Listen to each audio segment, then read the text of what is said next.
Hindi dapat ginising sa dilim. Naghihintay sila. Creepypasta Pilipinas! Creepypasta Pilipinas.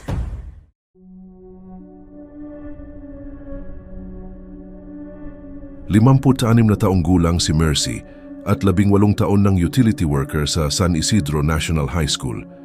Maliit ang kanyang pangangatawan, kayumanggi ang balat, maiksi at kulot na ang buhok na may bahid na puti, at palagi siyang may dalang lumang bimpo sa balikat. Kabisado niya ang bawat sulok ng paaralan, mula sa faculty room hanggang sa pinakalumang bodega sa likod ng covered court. Kaya nang matapos ang bagong 3 palapag na classroom building sa silangang bahagi ng campus, siya ang unang nakapansin na may iniwang kakaibang espasyo sa ilalim ng hagdan. Sa pagitan ng konkretong pundasyon at ng lumang lupa, ay may maliit na bunton na bilog at maayos ang hugis. Hindi ito basta tambak ng lupa, parang matagal nang nandoon at sadyang iniwasan ng mga ugat at damo. Bakit hindi ito pinatag? Tanong ni Teacher Liza, isang batang gurong bagong lipat sa paaralan. Napatingin si Mercy sa punso. Hindi ko alam, ma'am. Pero bago pa ginagawa itong building, may ganito na rito. Noong panahon ng construction, ilang beses daw sinubukang tabunan iyon ng graba. Kinabukasan, lumilitaw muli ang bilog na bunton sa ibabaw ng bagong lupa. Akala ng mga trabahador ay dahil lamang sa pag-ulan o pagguho. Kaya kalaunan ay itinayo na lang ang pundasyon sa paligid nito. Hindi iyon ikinwento ni Mercy noon dahil ayaw niyang pagtawanan, pero matapos magbukas ang bagong building, may napansin siyang mas kakaiba.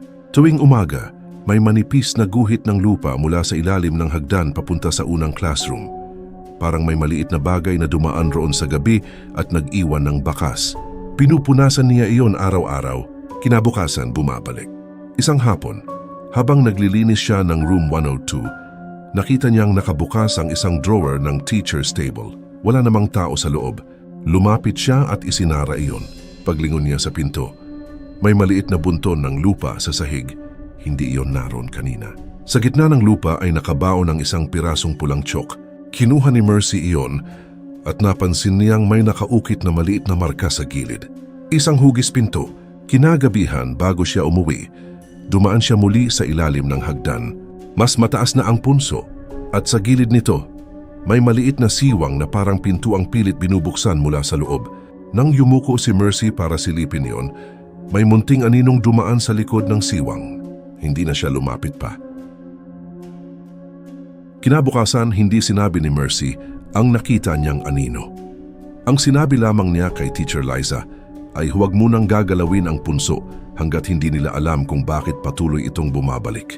Pero habang pinapabayaan nila ang lupa, nagsimula namang mawala ang maliliit na gamit ng mga guro.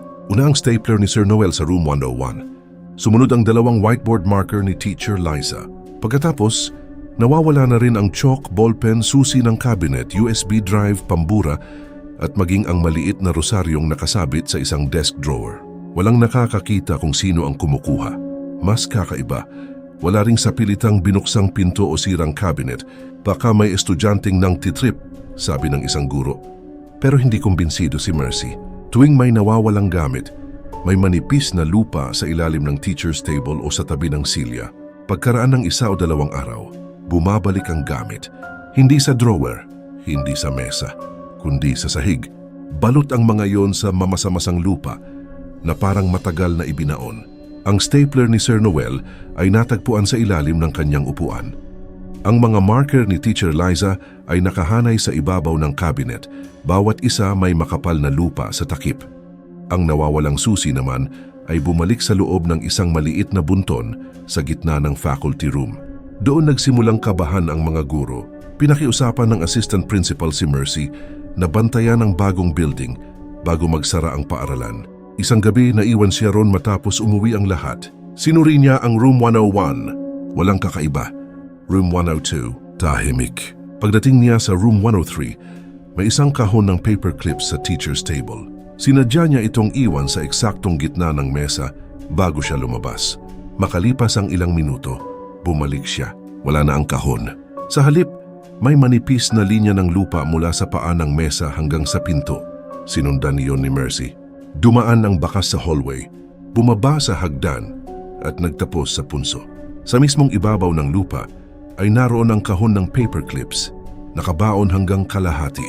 Katabi nito ang iba pang maliliit na gamit na ilang araw nang hinahanap ng mga guro. Pero may isang bagay na bago.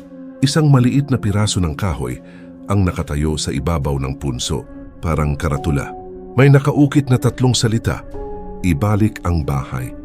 At sa ilalim ng mga salita, muli niyang nakita ang parehong simbolo, isang maliit na pinto. Hindi na itinuring ni Mercy na simpleng kalokohan ang nangyayari.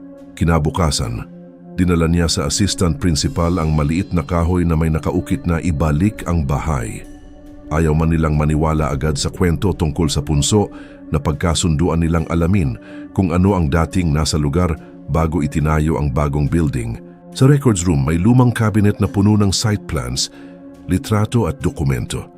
Matagal naghanap si Mercy hanggang makita niya ang isang kupas na larawan ng campus, mahigit 20 taon na ang nakalipas. Wala pa ang bagong gusali, pero sa silangang bahagi ng lote ay malinaw na may malaking punso sa ilalim ng isang punong balete. Sa likod ng litrato may sulat kamay, "Huwag gagalawin, tirahan ng matanda." Dinala ni Mercy ang larawan kay Mang Turing, isang 72 taong gulang na retiradong hardinero ng paaralan. Pagkakita niya sa litrato, nag-iba ang mukha niya. "Naabutan ko pa yan," sabi niya. "Kapag naglilinis kami riyan, hindi namin tinatamaan ng pala. May nagsabi sa amin noon na may nakatira sa ilalim." Ayon kay Mang Turing, nang gawin ang unang annex, iniwasan pa ng mga trabahador ang punso. Pero sa pinakahuling construction, pinutol ang matandang puno at itinambak ang lupa sa ibabaw ng dating lugar. Hindi pala nawala ang punso, natabunan lamang.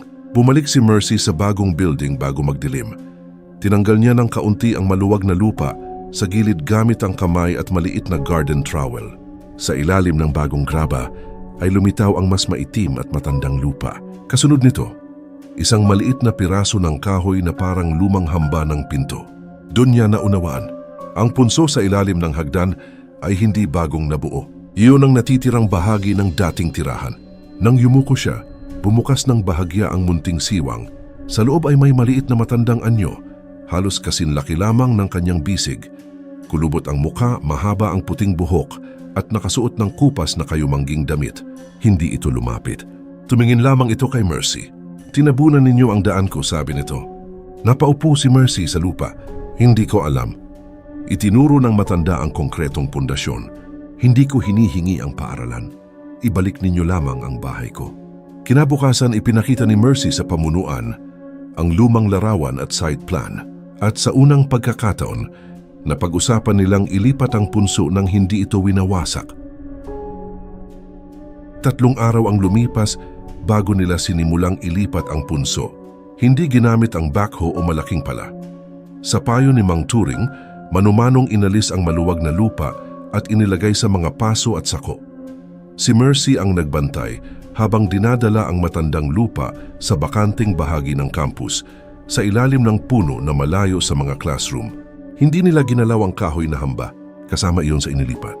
Bago matapos ang araw, gumawa sila ng bagong bilog na bunton at iniwan ang paligid na walang semento. Walang seremonya, gusto lamang nilang ibalik ang espasyong kinuha nang hindi nila nalalaman. Kinabukasan, wala nang guhit ng lupa sa hallway. Wala ring nawawalang gamit. Lumipas ang 1 linggo at bumalik sa normal ang building. Natawa pa si Teacher Liza nang sabihin kay Mercy, "Mukhang okay na tayo." "Siguro," sagot niya. Pero isang Lunes ng umaga, habang naglilinis si Mercy ng room 101, may napansin siyang kakaiba sa ilalim ng isang classroom chair. May maliit na parisukat na hugis sa kahoy ng upuan. Yumuko siya. Hindi iyon gasgas. Isa iyong munting pinto. May maliit na hamba, 2 manipis na bisagra, at bilog na hawakan na halos kasinlaki lamang ng butil ng mais. Napaatras si Mercy. Sinuri niya ang katabing silya.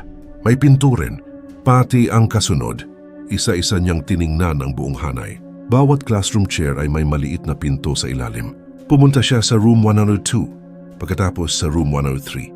Pareho, hanggang sa 2 at 3 palapag, Lahat ng upuan ay mayroon ng munting pintuan sa ilalim. Tinawag niya ang assistant principal at si Mang Turing. Matagal na tinitigan ng matanda ang isa sa mga pinto bago siya nagsalita. Hindi na ito tirahan ng isa. Hindi na itanong ni Mercy kung ano ang ibig niyang sabihin. Dahil bahagyang bumukas ang maliit na pinto sa ilalim ng upuang hawak niya. Sa loob ay hindi kahoy o sahig. Ang nakita niya, may madilim na lagusan ng lupa na tila umaabot ng malayo sa ilalim ng building. Sa magkabilang gilid nito ay may hanay ng maliliit na pintuan. 12-12, parang buong pamayanan. Dahan-dahang isinara ni Mercy ang munting pinto. Nang gabing iyon, sinuri niya ang bagong punso sa ilalim ng malaking puno.